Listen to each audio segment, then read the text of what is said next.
Good morning to all. అందరికీ ఏకాదశి శుభాకాంక్షలు. ఆంధ్రప్రదేశ్ రాష్ట్రంలో మరో సమస్య ఏమీ లేనట్టుగా ప్రజల సమస్యలను గాలికి వదిలేసి పచ్చ మీడియా నాయకుల ఖననానికి, వైఎస్ఆర్సీపీ చెందినటువంటి నేతల యొక్క వ్యక్తిత్వ హననానికి పాల్పడుతున్నాయి. ఇది అవసరమా రాష్ట్రానికి అని చెప్పేసి రాష్ట్ర ప్రజలందరూ కూడా చేదరించుకుంటున్నా కానీ వాళ్ళకేమి సిగ్గు శరం లేకుండా ప్రవర్తిస్తున్నారు. దీని మీద గౌరవ రాజ్యసభ సభ్యులు విజయసాయి రెడ్డి గారు చేసిన ట్వీట్, దానికి సమాధానంగా లోకేష్ గారు చేసిన ట్వీట్ రెండు మీకు చదివి వినిపిస్తాను. విజయసాయి రెడ్డి గారు, Shri Nara Lokesh and large section of his caste media want press freedom like Western media but work like North Korean media. They dump journalistic values and only run behind TRPs, obeying their political masters, protecting their caste interests, even if it is at the cost of public representatives, women folk, or members of our SC, ST, BC communities. So this is the reply for Nara Lokesh tweet. Let us read that tweet. Vijayasai Reddy గారు, మీపై వచ్చిన ఆరోపణలపై వివరణ ఇచ్చేందుకు పెట్టిన press meet లో మీరు వాడిన భాష తీవ్ర అభ్యంతరకరం. మీడియా ప్రతినిధులను అసభ్య పదజాలంతో మీరు దూషించడాన్ని తీవ్రంగా ఖండిస్తున్నాను. పెద్దల సభ ప్రతినిధిగా ఉన్న మీరు నేను మంచి మర్యాదల గురించి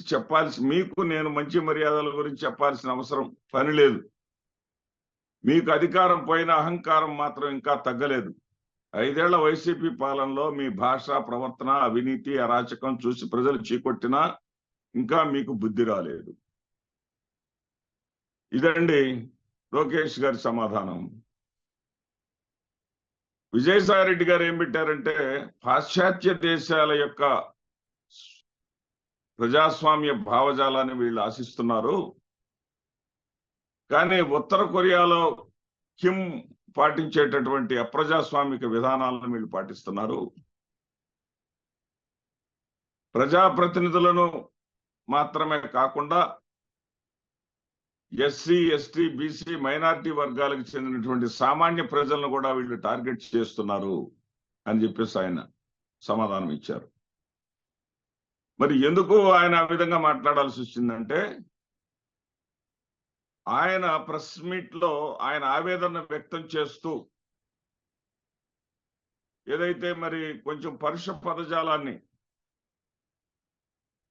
అరే వెంకటకృష్ణ, మరి అరే టాల్కమ్ పౌడర్ అనేటటువంటి పదాలని వంశీకృష్ణను ఉద్దేశించి వాడారు.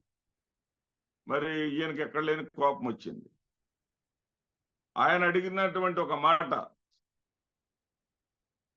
ఇదే మహిళ ఆదివాసీ మహిళ కాకుండా ఉంటే,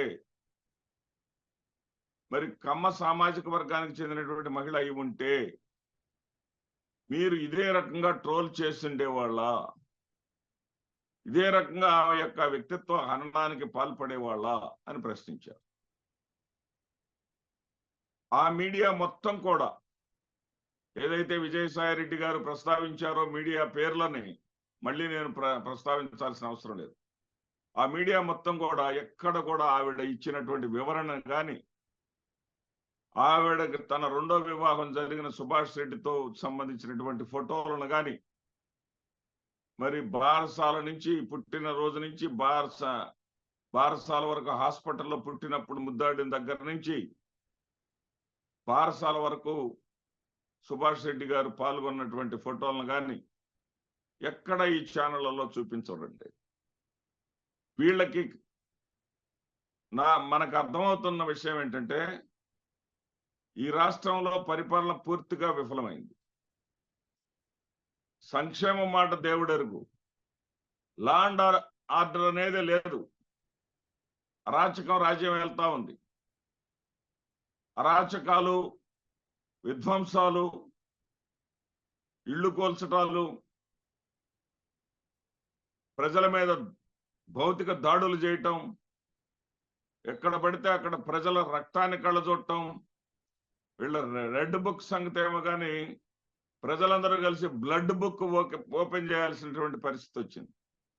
ఎంతమంది బ్లడ్ పోయిందో చెప్పాల్సినటువంటి పరిస్థితి, ఒక బుక్ తయారు చేయాల్సినటువంటి బ్లడ్ బుక్ ఓపెన్ చేయాల్సినటువంటి పరిస్థితి వచ్చింది. దీన్ని డైవర్ట్ చేయటానికి, ప్రజలు వీళ్ళ హామీలు నెరవేర్చలేదనే విషయాన్ని ప్రశ్నించకుండా ఉండటానికి.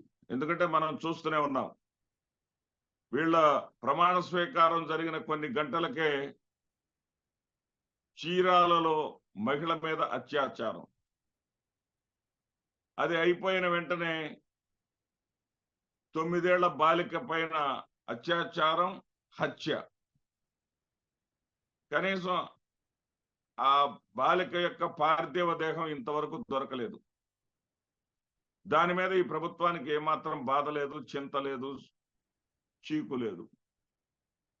6 నెలల పసిపాప మీద ఒక 40 ఏళ్ల వ్యక్తి దారుణంగా ప్రవర్తించడం,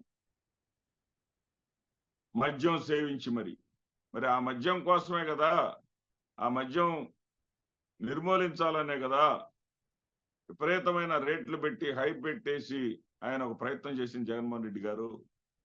ఆ తర్వాత తాజాగా మా గుంటూరు జిల్లా చేబ్రోలు రెడ్డిపాలెంలో శైలజ అని 8వ తరగతి చదివినటువంటి పిల్ల, దళిత సామాజిక వర్గానికి చెందినటువంటి పాప, స్కూల్కి వెళ్ళింది యాజ్ యూజువల్ గా. అన్నా చెల్లెలు ఇద్దరు స్కూల్కి వెళ్ళారు. స్కూల్కి వెళ్ళిన పాప ఇంటికి రాలేదు, పిల్లవాడు ఒక్కడే వచ్చాడు. అరే చెల్లె ఎదురా అని చెప్పేసి అడిగితే, అమ్మ ఇంటికి రాలేదా అని చెప్పేసి అప్పుడు ఎతకడానికి బయలుదేరారు. ఎతకడానికి బయలుదేరితే ఎక్కడో గ్యాస్ బాయ్ నాగరాజ్ అని ఇంటింటికి గ్యాస్ సప్లై చేసేటటువంటి ఒక యువకుడి ఇంటి ముందు ఆ పాప చెప్పులు కనపడ్డాయి. కానీ ఇంటికి మాత్రం తాళం వేస్తుంది. కిటికీలో నుంచి చూస్తే పాప శవమై పడి ఉంది. తలుపులు పగలగొట్టి చూస్తే పాప చనిపోయి ఉంది. ఇటువంటి అరాచకాలు, ఇటువంటి దుర్మార్గాలు, ఇటువంటి లా అండ్ ఆర్డర్ ఏమాత్రం లేకుండా కేవలం కక్ష సాధింపుతోటే పరిపాలన చేస్తున్నటువంటి వీళ్ళు ఈ పరిపాలనని మీద ప్రజలు ప్రశ్నించకుండా ఉండటం కోసం, వీళ్ళ పరిపాలన వైఫల్యాలను కప్పిపుచ్చుకోవటం కోసం వైఎస్ఆర్సీపీ నేతలను, ముఖ్యంగా విజయసాయిరెడ్డి లాంటి వాళ్ళని టార్గెట్ చేస్తా ఉన్నారు.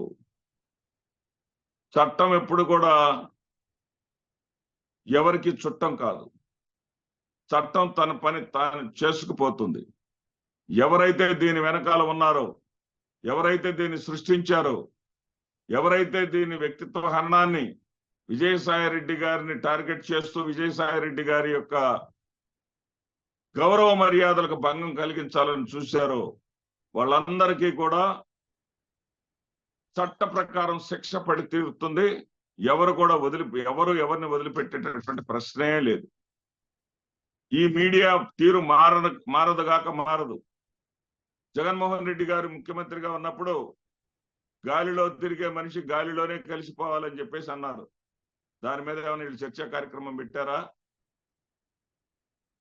మరి చంద్రబాబు నాయుడు గారు అన్న మాటల మీద చర్చా కార్యక్రమం పెట్టారా?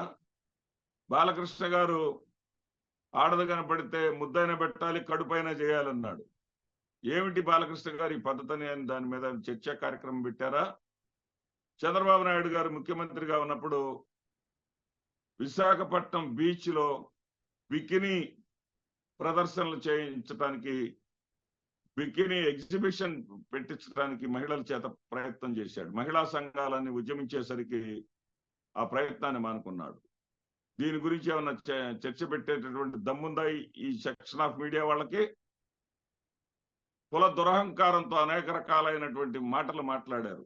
ఎవరైనా ఎస్సీల్లో పుట్టాలని అనుకుంటారా అని చెప్పేసి అన్నాడు చంద్రబాబు నాయుడు గారు. దీని మీద చర్చ ఏనాడైనా సరే పెట్టారా వాళ్ళు? నేనిచ్చేటటువంటి టాయిలెట్స్ వాడుకుంటూ, నేనిచ్చే రోడ్ల మీద నడుస్తూ, నేనిచ్చే డబ్బు తింటూ, నేనిచ్చే రేషన్ బియ్యం తింటూ నాకు వ్యతిరేకంగా ప్రవర్తిస్తారని ప్రజలను చీత్కరిస్తూ మాట్లాడాడు చంద్రబాబు నాయుడు గారు. దాని మీద ఎప్పుడైనా చర్చా కార్యక్రమం పెట్టారా వీళ్ళు? వీళ్ళ అహంకారం మీద ఎప్పుడైనా చర్చా కార్యక్రమం పెట్టారా? ఎప్పుడైనా సరే రాజధాని ప్రాంతంలో లేబర్ ఉండటమేంటి, రాజధాని ప్రాంతంలో పేదలు ఉండటమేంటి, రాజధాని ప్రాంతంలో ఉండవలసిన వాళ్ళు మా సామాజిక వర్గం వాళ్ళు మాత్రమేనని దురహంకారంగా ప్రవర్తించాడు చంద్రబాబు నాయుడు గారు. దాన్ని ఏ రోజైనా సరే దాని మీద చర్చ పెట్టారా? విజయసాయి రెడ్డి గారిని టార్గెట్ గా చేయడాన్ని చూస్తుంటే జగన్మోహన్ రెడ్డి గారిని చూసి ఇప్పటికీ కూడా భయపడతా ఉన్నారు.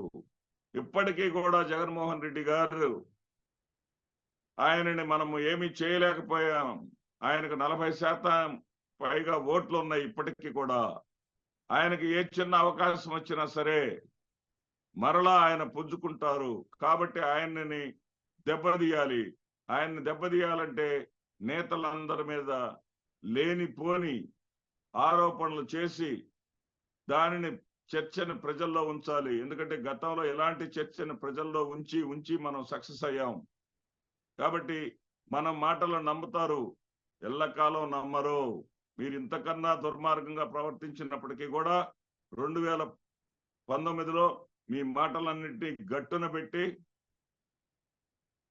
వాళ్ళు జగన్మోహన్ రెడ్డి గారి వెంట నడిచారు. మీరు సరైనటువంటి పాలన అందిస్తే మీ వెంట నడుస్తారు తప్ప మీరు ఇలాంటి దుర్మార్గపు పాలన చేస్తూ విజయసాయి రెడ్డి గారినో లేకపోతే ఇంకొక వైసీపీ అధినేతను టార్గెట్ చేస్తూ మీరు పరిపాలన చేస్తా ఉంటే లేదా మీరు ప్రసారాలు చేస్తా ఉంటే ప్రజలు ఛేదరించుకొని మిమ్మల్ని తరిమి కొట్టే రోజు ఎంతో దూరంలో లేదన్న సంగతి గుర్తుపెట్టుకోండి.